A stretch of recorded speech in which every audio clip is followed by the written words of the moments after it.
Welcome to the English Epics channel. What are we going to do now, Chuck? Janice asked, tears streaming down her face. I really should have divorced him if I had even a shred of pride left, but I feel like I still have feelings for him. I'm just not sure if that's enough. I know exactly what you mean, Janice, I replied. Logically speaking, we should just shoot both of them and make it look like a murder-suicide, I suggested. But we both know neither of us would ever do that. Even with all the provocation they've thrown our way. They probably know we don't have the guts to do anything like that. Damn it, to them, we're just doormats to wipe their feet on, just a breeze beneath their wings, so to speak. Janice sobbed. They really weren't taking much of a risk, you know. They're confident we'll accept their betrayal and do nothing. They're predators, and we're their prey. Janice and I were discussing our spouses and the fact that at that very moment they were having sex like rabbits in Janice's bedroom. My wife, Bridget, had a great job at an advertising agency. She was a career-driven woman who always dominated in our marriage. Janice's husband, Roger, owned a successful construction company. He was used to people jumping when he said, "Act like a frog." Janice had lived in his shadow for all 22 years of their marriage. Their 2 children were attending college in California, leaving their nest empty. Our only daughter with Bridget had just started her first year as a history teacher in Minnesota. Janice, Roger, Bridget, and I made an unlikely foursome. But over the last 10 years, we had spent a lot of time together. Roger was a large, boisterous man in his 50s, and Bridget was a beautiful woman of about 45, though she looked a few years younger. They looked good together, but were not married, at least not to each other. And that's where Janice and I come into the picture. I was lean and wiry, weighing 170 lbs and standing no more than 6 feet tall. Compared to Roger, I looked like a frail weakling. Janice was just over 5 feet tall and probably weighed about 15 pounds more than her ideal weight. She kept her chestnut hair cut short and wore very little makeup. To me, her backside was pleasantly rounded, though it might have been considered too large if one used supermodels or even Bridget as the standard women are supposed to emulate. Janice had told me about her suspicions a couple of weeks ago. It didn't take us long to come up with a plan to prove her theory. She told Roger she was going to visit her cousin in South Jersey for the weekend. I told Bridget that I had a meeting with a client in Harrisburg and wouldn't be back until Sunday afternoon. Janice and I agreed to meet at the local shopping mall on Friday evening. We watched a movie, had dinner at the local Red Lobster restaurant, and then, as it got dark, returned to our street. Our houses were on the same block, with only one house between them. Janice quietly let us in through the front door. We hadn't even started up the stairs when we heard Bridget's moans coming from the master bedroom. We listened to them for a few minutes, then went back downstairs and left. Now we were sitting in my living room, trying to figure out what to do. I couldn't help but wonder why we hadn't discussed this possibility over dinner. We knew we would catch them in bed together, but we never tried to come up with a plan for what to do next. If Bridget wants Roger, that's a losing battle, Janice whimpered. I weigh more than she does. She's taller, slimmer, has a bigger chest, and an important job. He'll just toss my ass to the curb and leave me there. She's a damn sex goddess, and I'm just an ugly, fat slob. Well, I'm not so sure about that, Janice. Bridget always looks amazing, but she's not exactly a human dynamo. If Roger hasn't realized that by now, he will as soon as his testosterone levels return to normal, I predicted. She's a walking, erotic dream. She couldn't be a bad lover, even if she just laid there like a log, for God's sake, Janice blurted out. Well, that's exactly why she probably does just lie there, isn't it? She knows she's stunningly beautiful and feels she doesn't need to make any effort, I admit it. Think about how I feel. If Bridget ever comes back to me, I'll have to follow up after Roger's big size. She wouldn't even be able to tell if I was inside her after she's been with him. He hits places I'd need a baseball bat to reach. For your information, Chuck, a big size doesn't make a man a good lover, Janice stated, sniffling. He thinks all he has to do is let a woman see and touch his thing, and she'll immediately be satisfied. Then, if he lets her squeeze that damn thing into her, she's supposed to make some major charitable donation in his name. You should feel lucky that Roger lets Bridget spend time with his horse-sized appendage. You only look good in any unbiased comparison. Thanks, Janice. I appreciate any support for my ego I can get, I replied. I know I can't compete with Roger's size. Hell, he's brought it up often enough. It's like his best friend and the fifth person in the room whenever we all got together. That's pretty intimidating for a guy with an average size. That should be on a show like Mythbusters. Let a few guys like Roger have sex with a couple of women, then have a few decent guys like you make love to them. At the end of the show, the ladies could tell the audience who they prefer. Guys like you always win, Chuck, Janice declared firmly. That sounds like a great idea. Then they could let a few stallions go at Bridget and a couple of women like her. After they've had their recharge, let a pair of women like you blow their minds and see who they think is better. I grinned, even though I was the one being cheated on at that moment. Do you really think I could compare to Bridget in bed? Janice asked. Not quite, I replied with a straight face. Janice's jaw dropped and tears began streaming down her cheeks again. There's no comparison, Janice. You'd surpass her in every way. Hands, chest, you name it. I laughed for some reason, feeling a little better about my own situation. I've told you before, she's at best a lousy lover. Why do you think I'd be better than Bridget? Janice asked. You and I have never slept together, and Roger would never brag about me. He's never even given me compliments in that area. It's all about him and his size. There are several reasons I think you'd be better than her, Janice. You're smart and fun. You love to laugh and make others laugh. You're a giver, while Bridget is just a taker. You have a figure most men would find attractive, and you're selfless. I'm confident you'd win any comparison, I concluded. Wow, Chuck. You're really making me feel so much better, Janice smiled. Do you think a man would want to sleep with me and not feel repulsed because I'm fat and boring? Are you kidding? You're incredibly fun, and you've got beautiful curves. We're over 40, Janice. We're not supposed to look like we did in our 20s, but you still look amazing. Most guys my age aren't looking for some skinny little girl. We want a woman who enjoys sex and can then hold a conversation, or play golf, or go out to dinner and have a great time. You're genuinely a good guy, Chuck, Janice remarked. I wish I'd found someone like you instead of Roger. Actually, if I'm being bold, I wish I'd found you. That's great for my ego, Janice, but I wouldn't dare compete with a man after Roger. I'd be such a disappointment. You probably wouldn't even notice where I was, I replied gloomily. Are you seriously suggesting I'm like the Holland Tunnel? Janice explained. That it's so ruined that I can't even feel a normal tool. Thanks for the kind words. No, Janice, that's not what I meant. It's just that you're used to something bigger than what I have. You'd be disappointed.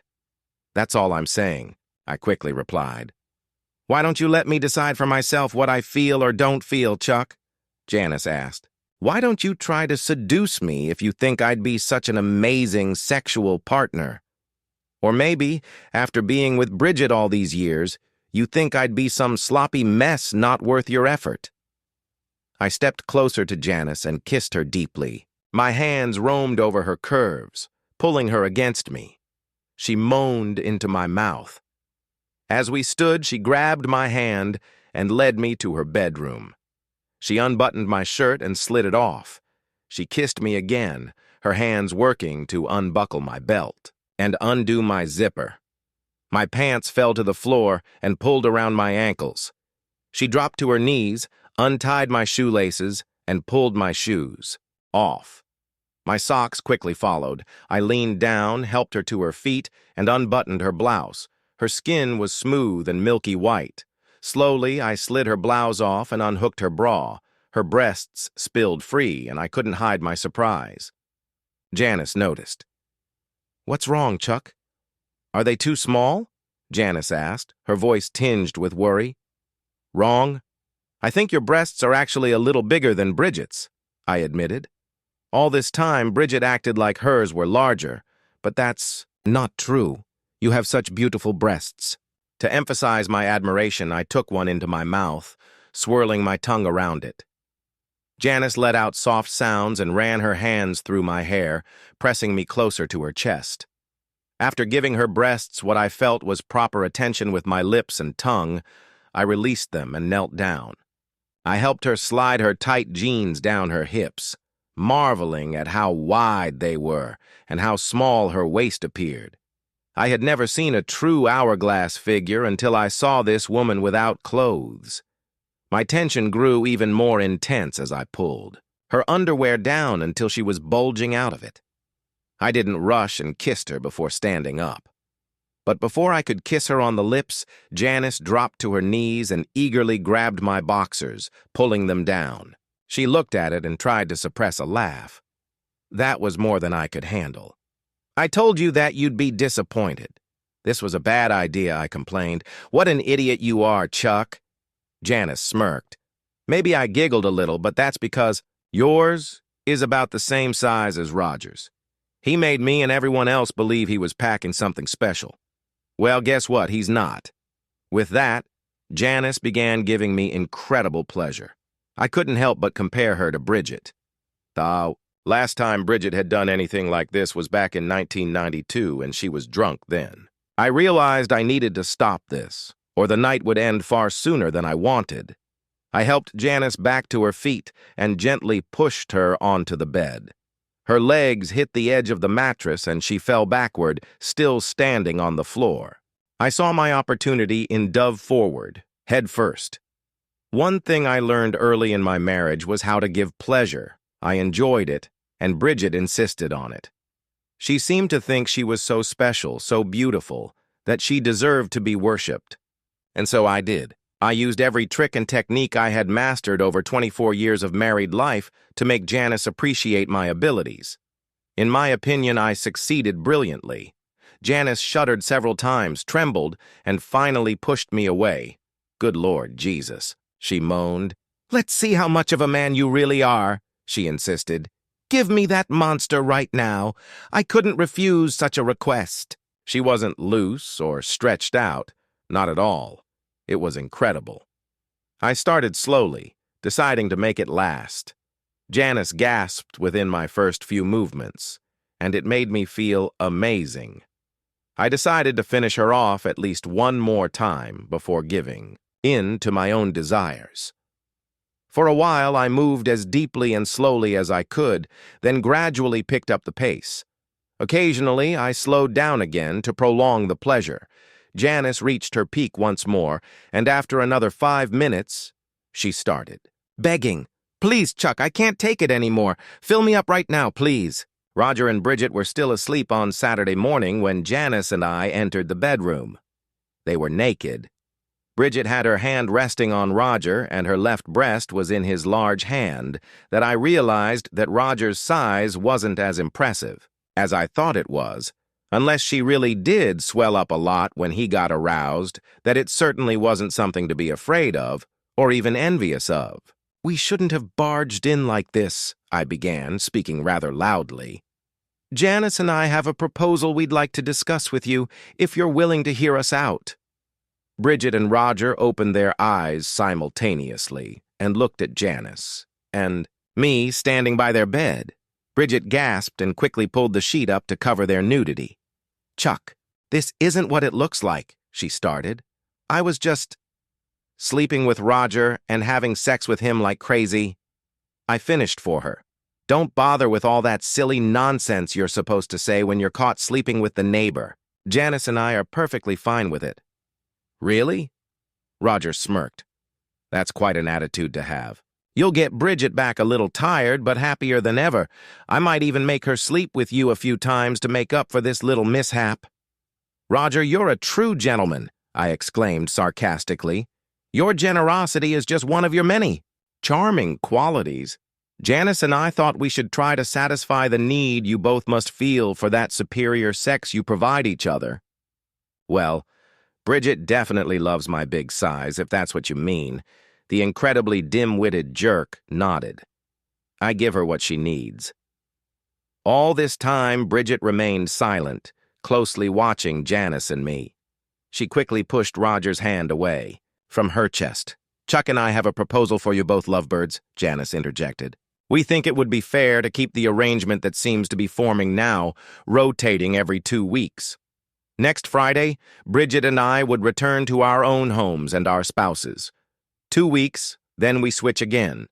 This way, you two can enjoy each other without having to hide or lie to us.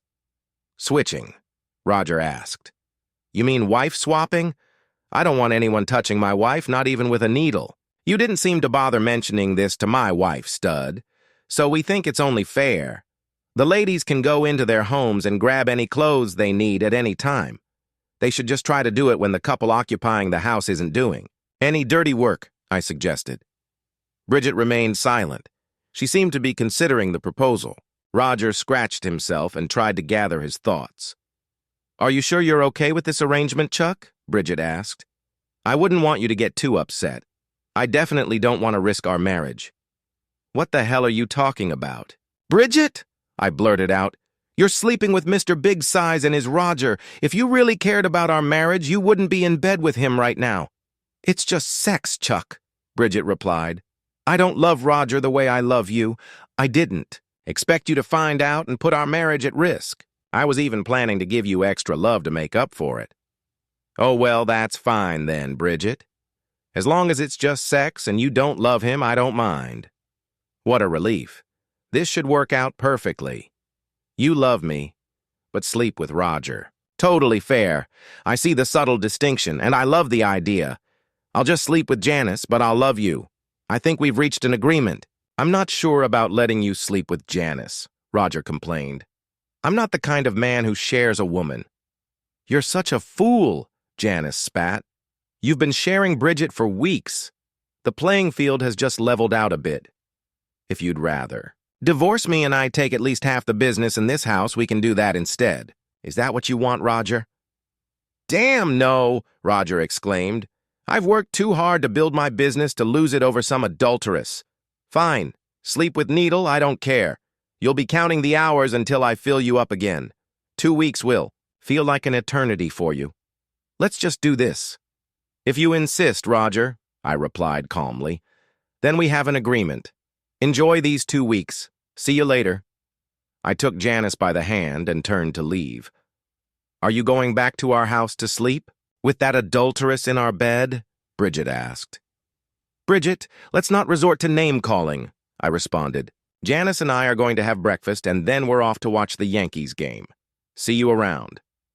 I discovered that Janice was a big baseball fan. I had been following the Yankees since grade school, so we decided to go to a game. Bridget hated baseball, just like she hated any other sport, except the sport of marital infidelity. We returned from the game before dark. Janice and I were sitting at the kitchen table working on a crossword puzzle when Bridget and Roger unexpectedly appeared in the doorway. I just need to grab some clothes so we can go to the club, Bridget explained. It'll only take a minute. Janice and I nodded and went back to working on the puzzle, ignoring Roger. From experience, I knew that Bridget would be upstairs for most of an hour. Being incredibly beautiful takes a lot of time and effort.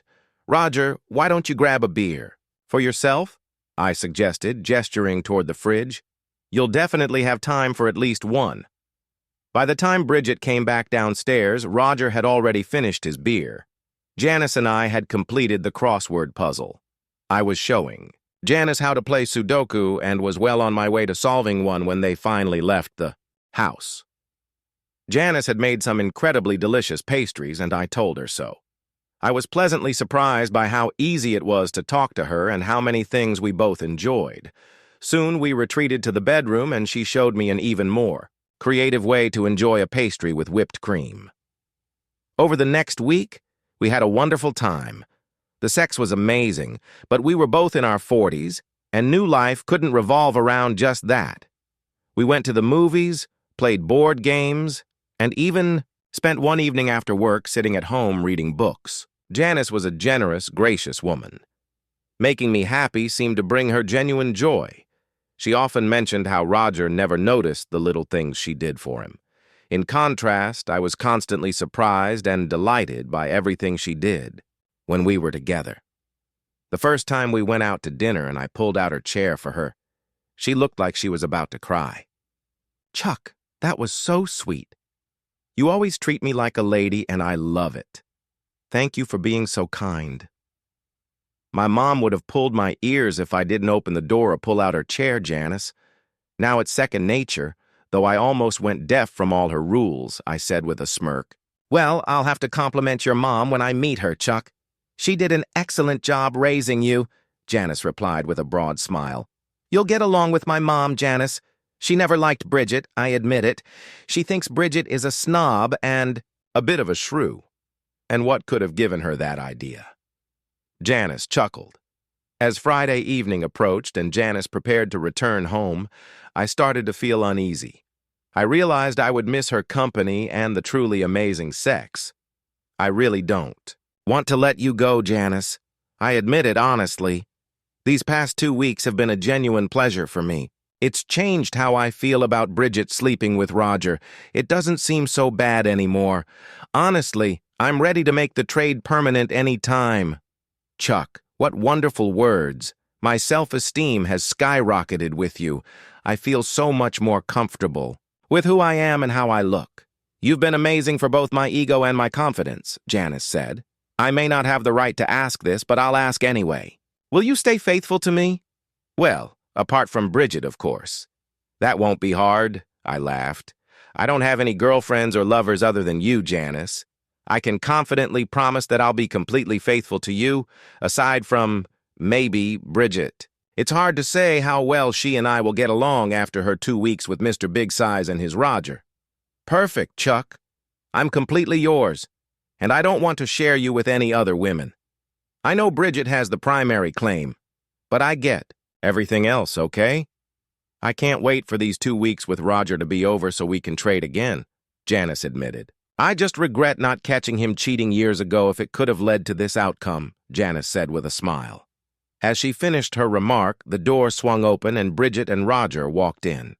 Once again, I was surprised by how little anger I felt.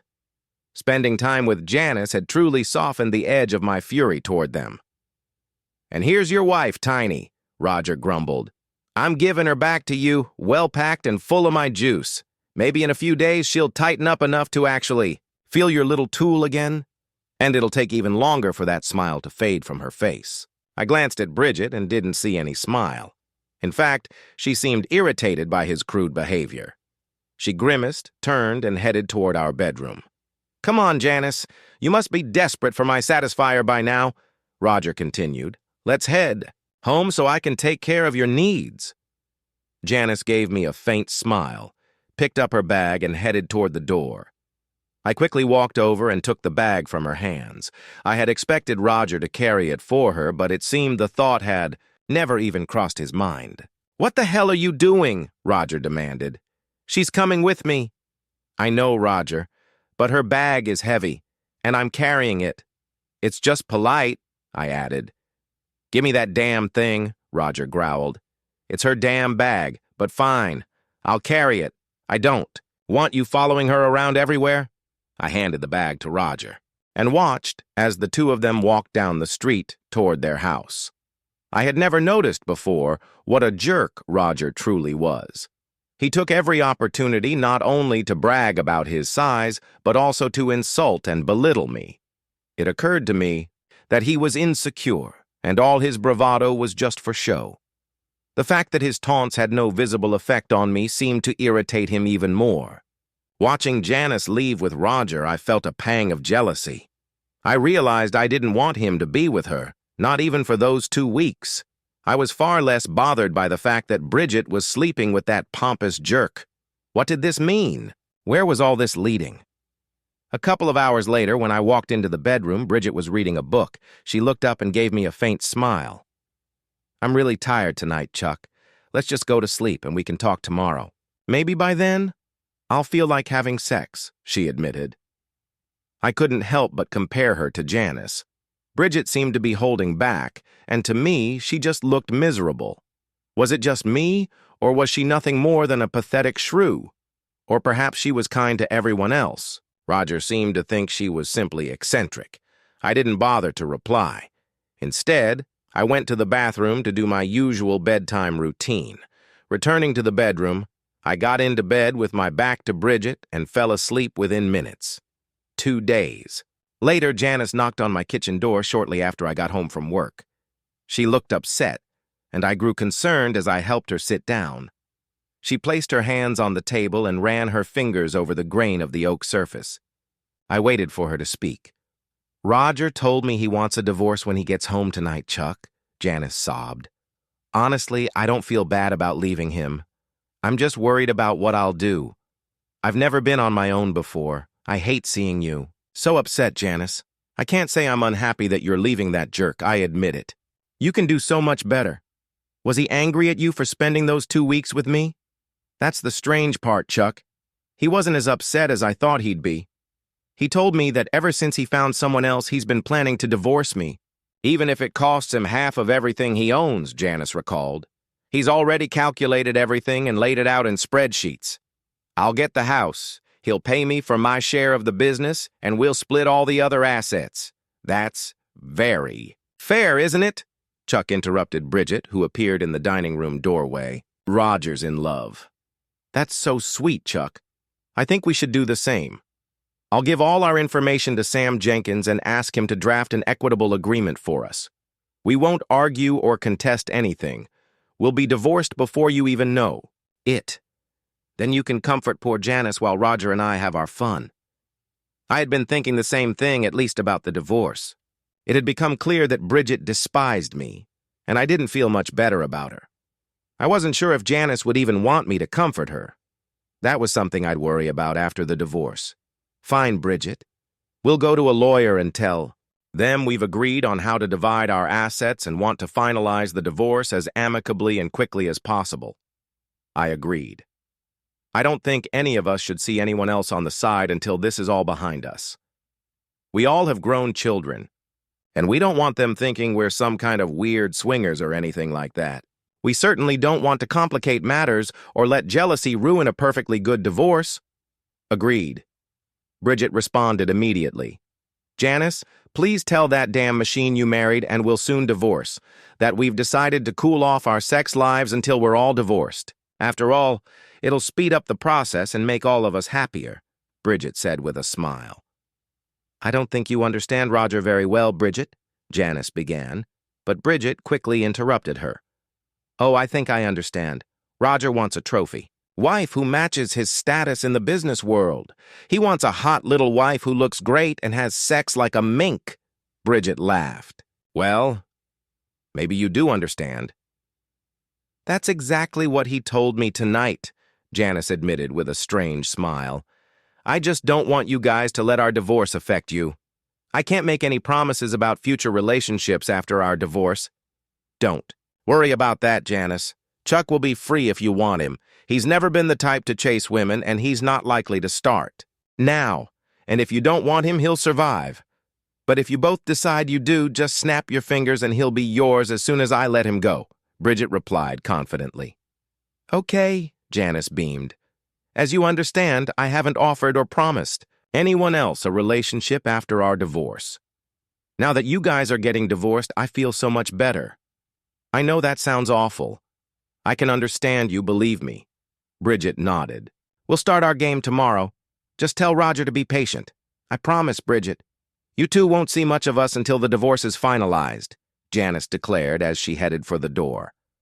The next few months turned out to be some of the best in my marriage.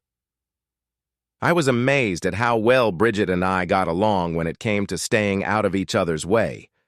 Even though we still lived in the same house and even slept in the same bed, we suddenly stopped being self-conscious about dressing and undressing around each other. It was as if we'd become brother and sister. Bridget could change clothes right in front of me, and I barely noticed. She still had an incredible body and was very attractive, but I no longer desired her and, of course, didn't love her. It simply made avoiding conflict easier. During that time, we saw very little of Janice and Roger. I did see a moving truck at their house a couple of weeks before their divorce was set to be finalized. It reminded me that I needed to quickly find a place to live. Bridget planned to keep the house and the furniture. I only took a few personal mementos with me. The next morning, while I was at work, Janice called me. Her voice sounded happier than I expected under the circumstances. She wanted to meet for lunch, and I agreed. "Chuck, is Bridget keeping your house after the divorce?" Janice asked with her usual directness. "Yes, she is. I need to find a place quickly," I admitted. "The divorce will be final in 2 weeks. Everything has gone smoothly, and Bridget has been very fair and cooperative. She's thrilled to have dumped my boring ass and become Roger's trophy wife. Roger moved his personal things out of the house and is living in an apartment closer to his company's headquarters," Janice informed me. "Our divorce will be final next week. Would I be too forward if I said you could move your personal things and your boring ass into my place? Do you really want me, Janice?" I was hoping we could see more of each other, but I didn't dare ask about "moving in with you," I exclaimed. "I'd love to move in with you." We spent the rest of lunch discussing how and when I'd move into Janice's house. We laughed and enjoyed each other's company. I was genuinely looking forward to starting a new chapter in my life. Bridget and I had to go to court to sign some papers to finalize the divorce. I felt fantastic, and Bridget seemed almost giddy. I had already taken a few things I wanted to keep and left them at Janice's house the previous weekend. After leaving the courthouse, I planned to meet Janice for a long lunch and a few drinks to celebrate. As we walked down the hallway toward the exit, we saw Roger. He seemed to be waiting, glancing repeatedly at his watch and the nearest door. He was dressed in a dark suit and looked quite sharp, as much as I hated to admit it. "Roger!" Bridget exclaimed. "I'm so glad you got my message. I couldn't reach you on your cell phone. I thought I'd have to track you down at your office. You look so handsome. Let's go somewhere and celebrate tonight. You can move in with me this weekend." "What the hell are you talking about?" Roger asked, clearly confused. "I can't celebrate with you."